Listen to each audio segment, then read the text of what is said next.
Bonjour et bienvenue sur ma chaîne Cédric Ali, religion, politique, histoire, culture française et du monde entier.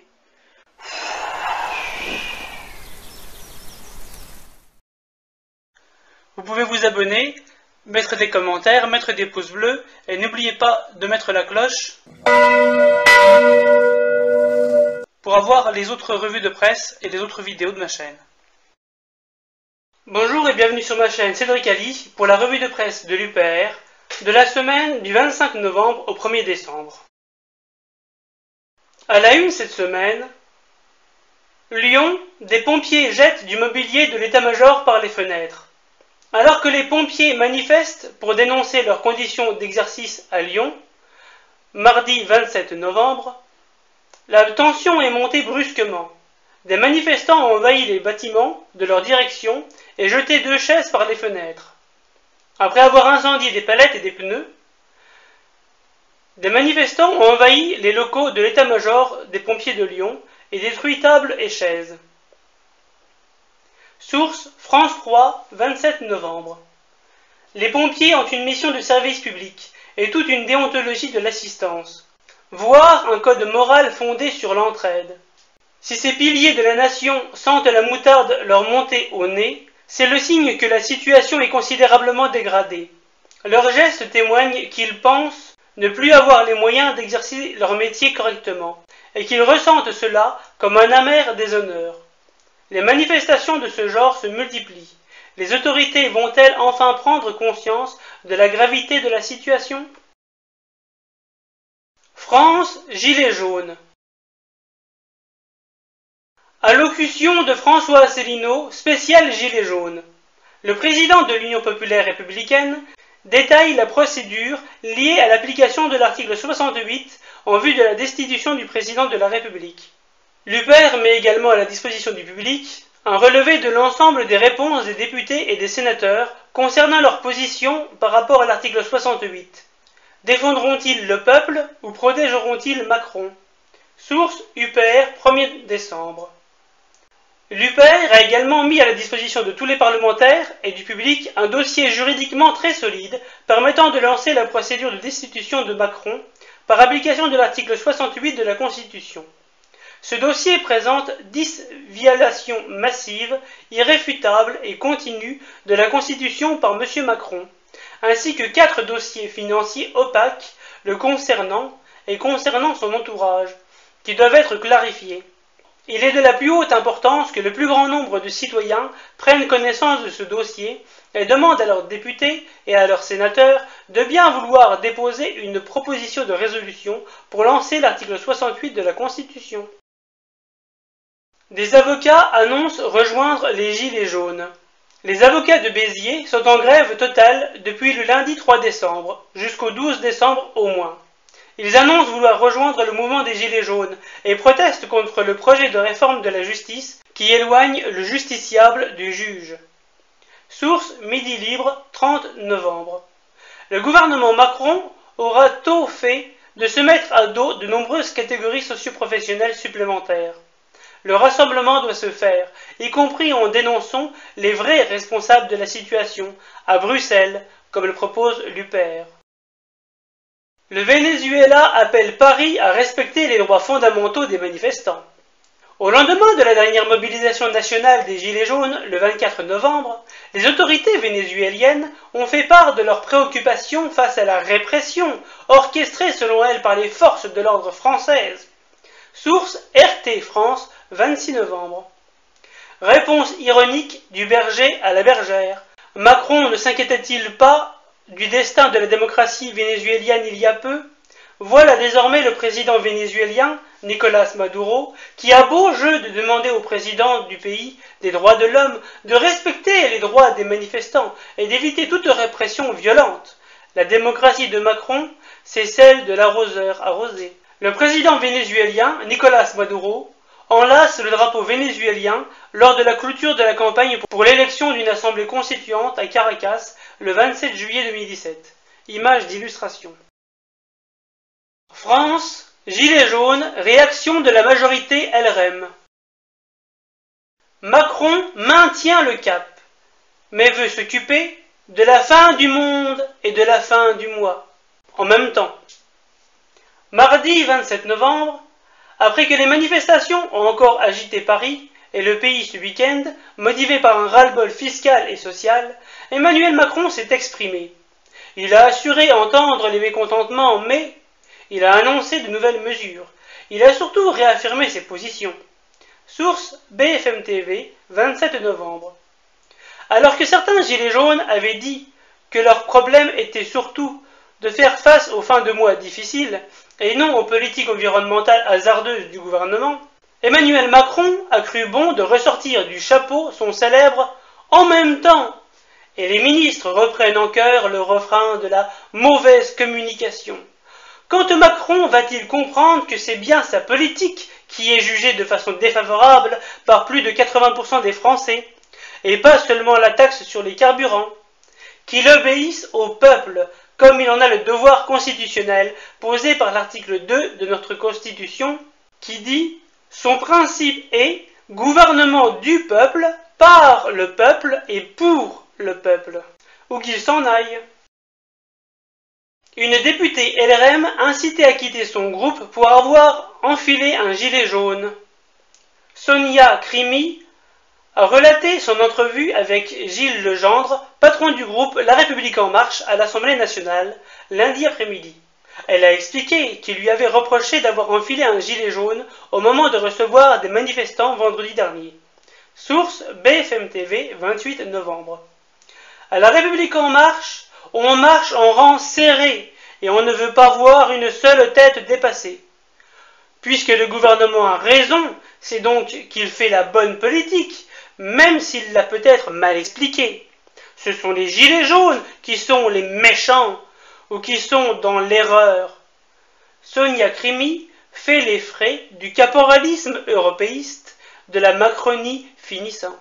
Photo de Sonia Crimi, ici à l'Assemblée nationale, en juin 2017. Elle s'est dit du côté des gilets jaunes.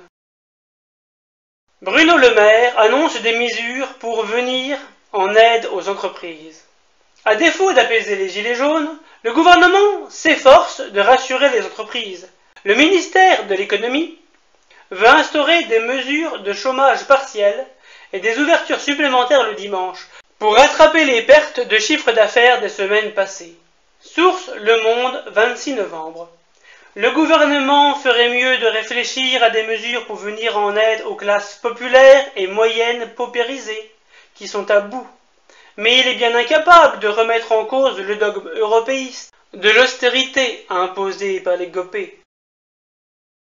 Le gouvernement renonce aux péages urbains. En pleine crise des gilets jaunes, l'exécutif redouble de prudence face aux automobilistes. Le gouvernement a préféré exclure les péages urbains du projet de loi sur les mobilités. Cette mesure était parfois dénoncée par les manifestants contre la hausse des coûts de transport. Source L'Express, 26 novembre. Encore un projet de taxe qui ciblait notamment les habitants de la périphérie qui viennent travailler en ville. Il a été mis de côté en raison de la mobilisation des gilets jaunes, mais pourrait bien ressurgir une fois la vague de colère passée. Le Sénat propose une taxe sur les forfaits mobiles et fixes. Une taxe sur les forfaits mobiles et les abonnements à Internet fixe.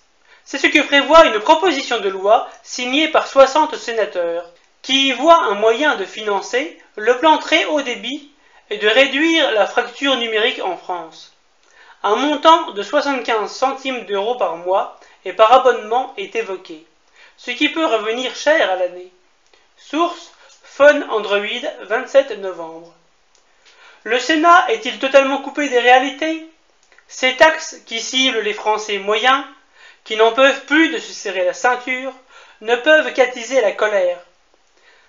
Et dans sa grande sagesse, le Sénat n'envisage bien entendu aucune taxe supplémentaire sur les hauts revenus après la suppression de l'ISF. En plein mouvement des Gilets jaunes, le couple présidentiel veut rénover l'Élysée aux frais du contribuable.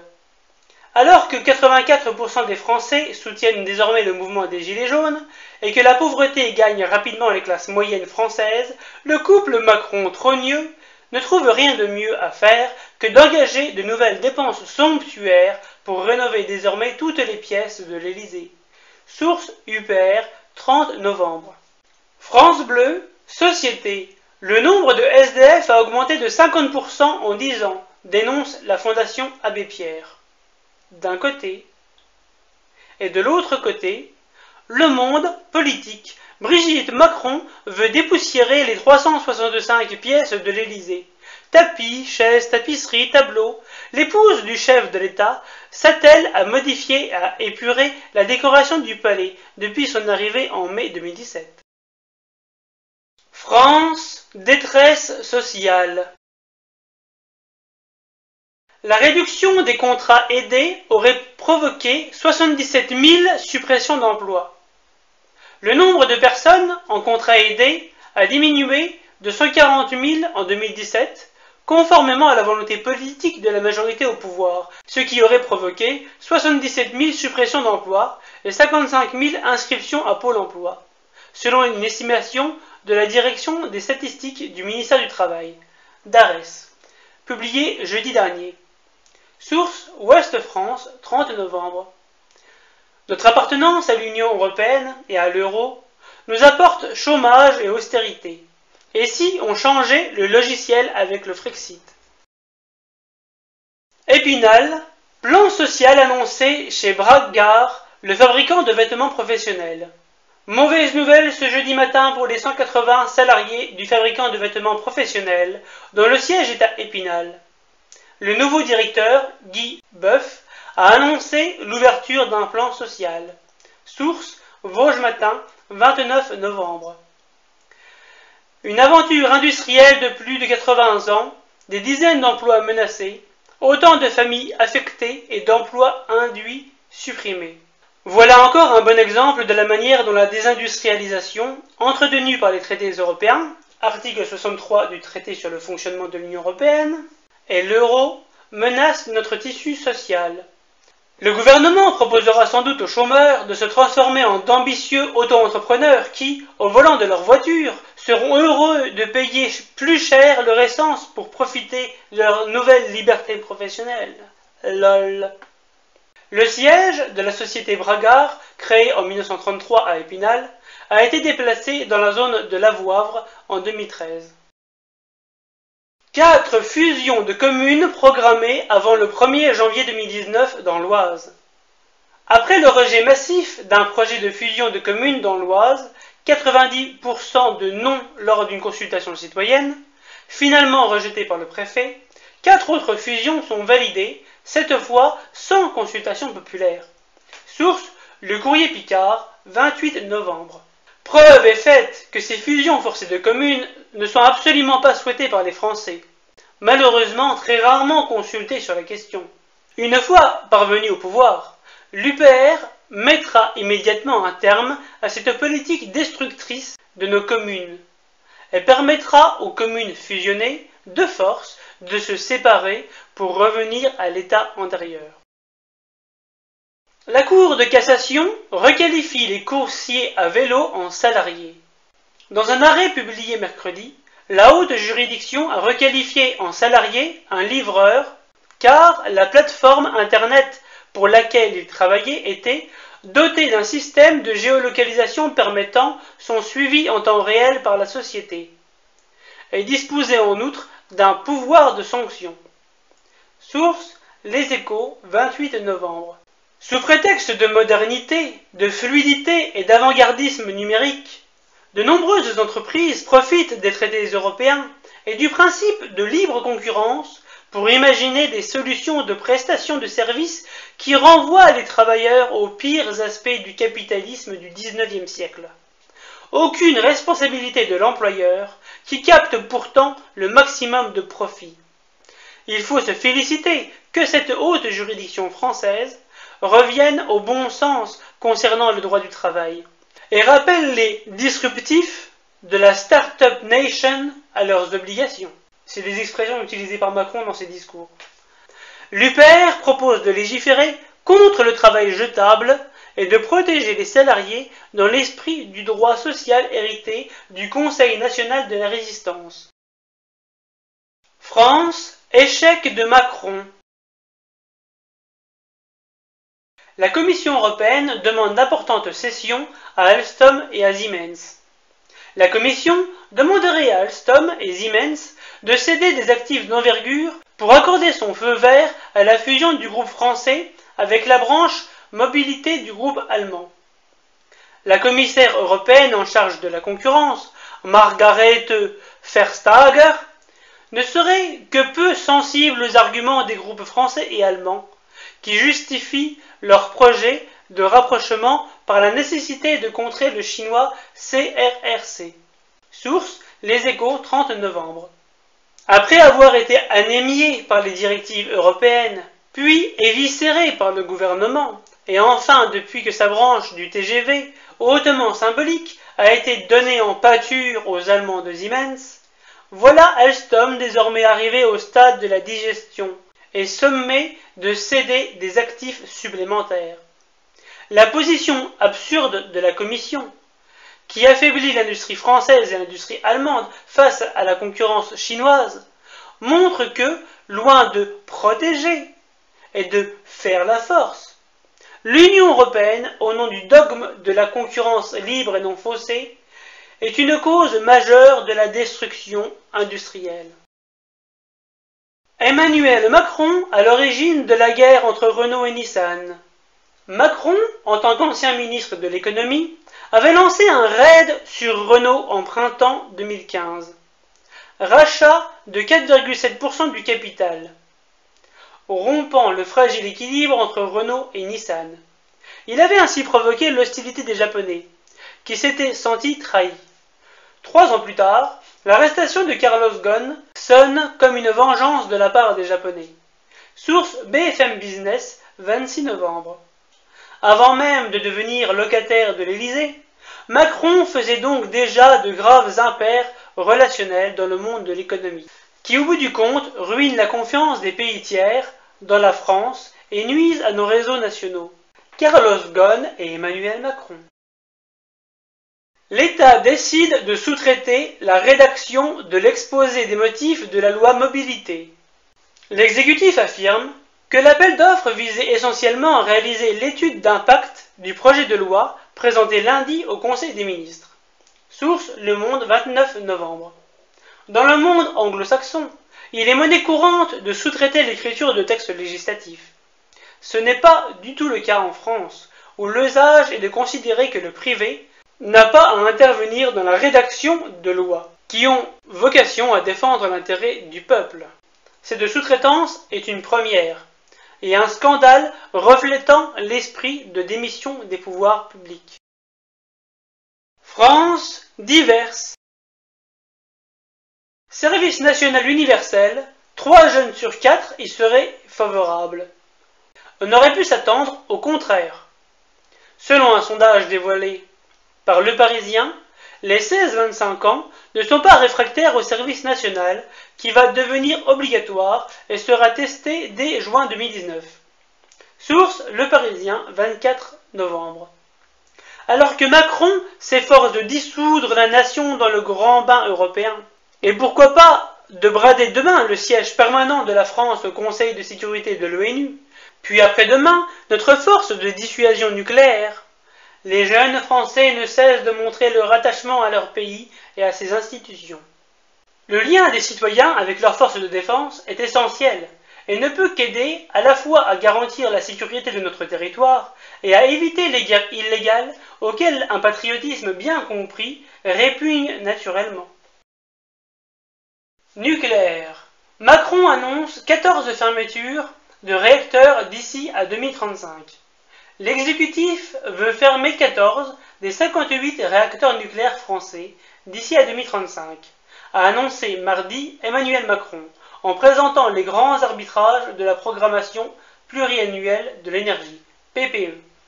La France ne va pas décider dans l'immédiat de la construction de réacteurs nucléaires de nouvelle génération, EPR supplémentaires, et attendra au moins 2021, a annoncé le chef de l'État. Source Romandie, 27 novembre. Pourquoi je quitte la France insoumise? George Kosmanovic, qui dénonce le manque de débat interne à la France insoumise, appelle à rassembler au-delà de la gauche pour bâtir un nouveau CNR. Il veut aller chercher l'électorat populaire abstentionniste, et non les bobos parisiens, qui restent le cœur de cible de la France insoumise. Il préconise de sortir d'une ligne molle pour prôner une véritable souveraineté de l'État, et il dénonce l'Union européenne et l'euro. Source Marianne, 28 novembre. Un regard lucide sur la France insoumise, porté par l'un de ses anciens cadres. L'analyse de Georgi Kosmanovic ressemble étroitement à celle de l'Union populaire républicaine, où l'on ne transige pas avec la souveraineté populaire. Brexit. Trump savonne la planche de Theresa May, qui riposte. Donald Trump a critiqué lundi l'accord du Brexit comme étant un obstacle au commerce avec les États-Unis. Une claque pour la première ministre Theresa May, qui a riposté dès mardi, alors même qu'elle s'échine à convaincre son pays. Source Romandie, 27 novembre. Trump est un soutien du Brexit de la première heure, et il est inquiet que le Brexit ne devienne un soft Brexit, dont la conséquence serait une économie britannique encore trop dépendante à son goût des règles du marché commun européen.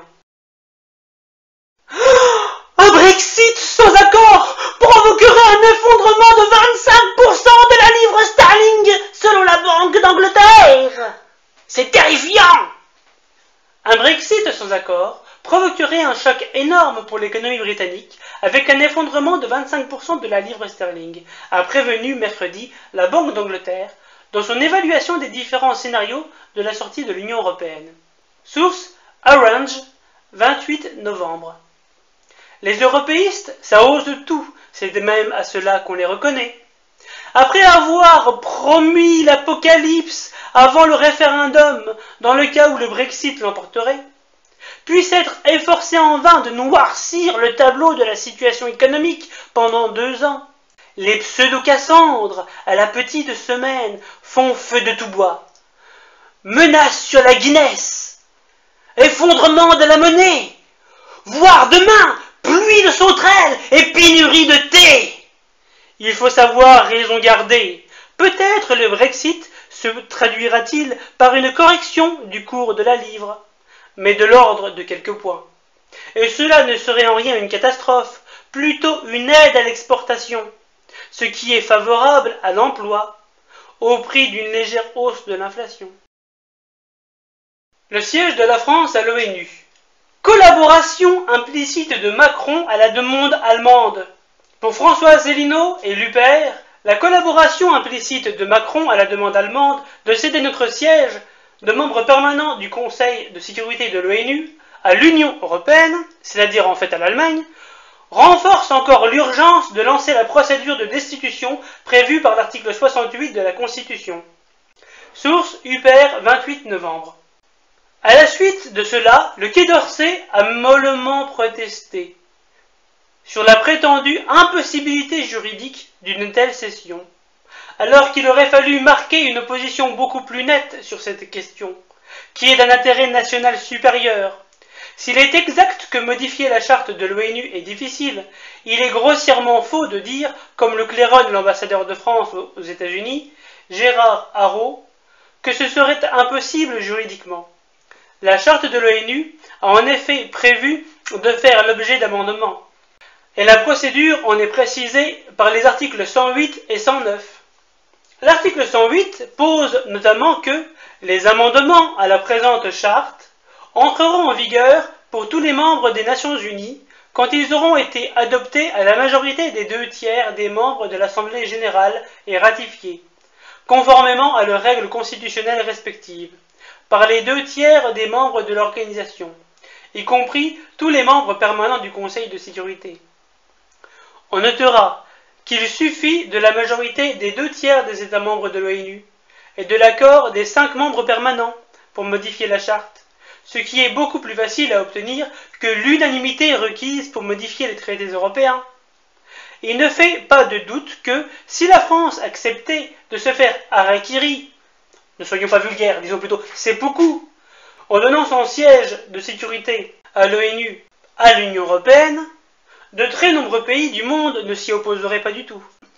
Et je voudrais ajouter que si on a entamé une procédure de destitution de François Hollande en 2017 parce qu'il avait révélé des informations considérées comme secret défense à des journalistes dans un livre qui s'appelait, je crois, ce qu'un président ne devrait pas dire, Emmanuel Macron mérite bien plus qu'une procédure de destitution soit entamée contre lui, puisqu'il veut, lui, carrément livrer, non pas des informations, mais de la puissance militaire, de la puissance diplomatique et de la puissance industrielle. Il le livre, il le fait.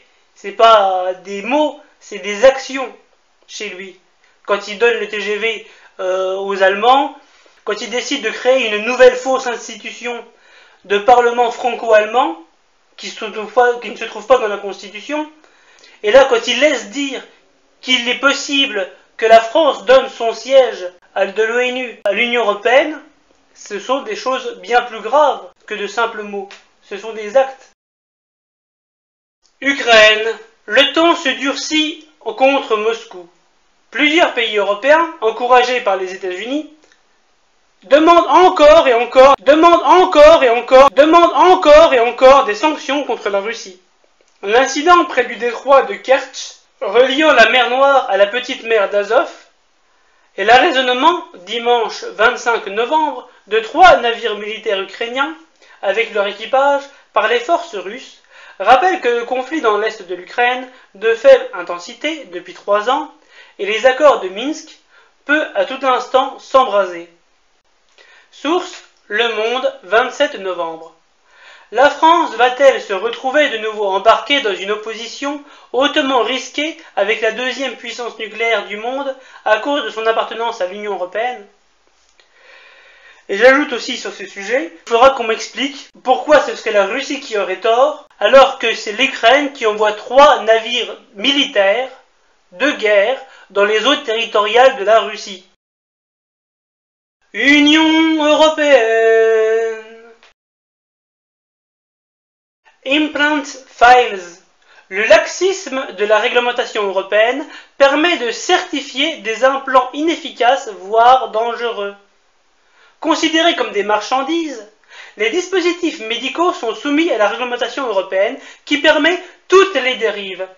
Sous la pression de certains États et des lobbies de l'industrie, la Commission européenne a rejeté toute idée de création d'une agence de certification publique et unique qui aurait pu être calquée sur le modèle du médicament. Reposant sur un système d'autorisation de mise sur le marché, une telle mécanique freinerait l'innovation, a jugé Bruxelles. Source, France Info, 25 novembre. Avec les articles 168 et 169 du traité sur le fonctionnement de l'Union européenne, la politique de santé doit se réaliser dans le cadre du marché intérieur européen, et donc rester soumise à des objectifs de profit plutôt qu'à des objectifs de préservation de la santé des populations. Il y avait aussi un grand reportage fait sur France 2 sur le même sujet, qu'on a regardé et que je vous conseille. Il y avait aussi le président d'une institution française, dont j'ai oublié le nom, mais je vais rechercher, la mise sur le marché justement en France du matériel médical. Et justement, Élise Lucet lui posait la question à plusieurs reprises, mais comment ça se fait qu'en France, ce soit comme ça, que c'est pas autrement, bref, que ce soit le foutoir. Parce que Élise Lucet, en fait, avait demandé à des journalistes de créer une fausse documentation pour un faux dispositif médical, et tout a été autorisé. Et donc, ils ont demandé au président de cette institution d'État pourquoi c'était autorisé en France. Et le président de l'organisme a eu beau répéter 1000 fois à Élise Lucet, mais c'est la réglementation européenne, et donc en France, on respecte la réglementation européenne. Visiblement, elle n'avait pas l'air de comprendre que en France, on ne pouvait pas ne pas faire la réglementation européenne.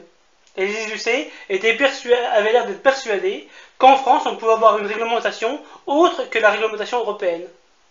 Bref. Et chère Élise Lucet, si tu veux lutter contre les implants vaginaux qu'il y avait dans ton reportage, eh ben il faut le Frexit, parce qu'autrement la législation française est inférieure à la législation européenne. C'est comme ça. RGPD, 45 000 Européens ont rejoint le recours collectif contre les géants du web. Le bilan des 6 mois du RGPD a été fait par la CNIL. L'autorité de protection des données est notamment revenue sur les 3 recours collectifs visant les géants du net. La CNIL, qui a déjà eu l'occasion de faire des points d'étape sur son activité depuis l'arrivée de la nouvelle réglementation, notamment sur les infractions post-RGPD, a observé une activité significative sur le front des plaintes. Source Numérama, 26 novembre. Monde. Ukraine, Porochenko évoque la menace d'une guerre totale avec la Russie. Il évoque la Russie qui a, selon lui, augmenté drastiquement sa présence militaire à la frontière. Ces paroles dramatisent encore plus la situation déjà tendue depuis la capture dimanche de navires ukrainiens en mer Noire. Il s'agit de la première confrontation militaire ouverte entre Moscou et Kiev depuis l'annexion de la Crimée et le début, la même année, d'un conflit armé dans l'est de l'Ukraine entre forces ukrainiennes et séparatistes pro-russes, qui a fait plus de 10 000 morts. Source Le Parisien, 28 novembre. Cette nouvelle montée des tensions devrait inciter la France à jouer un rôle de médiateur et de pacificateur. Mais notre appartenance à l'Union européenne nous place de force dans un camp pro-ukrainien, soit en faveur d'un gouvernement issu d'un coup d'État fascisant. Il risque de nous entraîner à nouveau vers la confrontation. À l'Agence européenne de la défense, les robots tueurs sont vus comme inévitables. Lors de la conférence annuelle de l'Agence européenne de défense, parmi un parterre d'officiers supérieurs européens, de fonctionnaires et d'industriels de la défense, nul ne semblait croire que le recours aux robots tueurs pouvait être évité. Aucun intervenant n'y était sérieusement opposé. Source EU Observer, 30 novembre, en anglais. Le sujet des armes autonomes est un véritable enjeu pour le monde de demain, qui doit être discuté à l'ONU pour y poser des limites claires. Il est clair qu'on ne peut pas compter sur une institution comme l'Union européenne, alignée sur l'OTAN, pour porter une voie de modération. L'Europe, c'est la paix! Le chinois CNPC prend la suite de Total en Iran. Sous les menaces des États-Unis, Total avait déjà indiqué en août qu'il se retirerait du contrat de projet gazier South Pars en Iran. C'est le groupe pétrolier public chinois qui le remplacera. Source Le Figaro, 26 novembre. C'est une humiliation pour la France, particulièrement visée par Washington sur le dossier iranien, puisqu'elle n'a pas bénéficié des exemptions qui ont pu profiter à la Chine, à l'Inde ou à l'Italie. L'Union européenne prétend toujours préparer une illusoire défense face aux sanctions américaines, mais la France aurait dû s'allier aux poids lourds chinois et indiens. États-Unis, l'espérance de vie a encore baissé.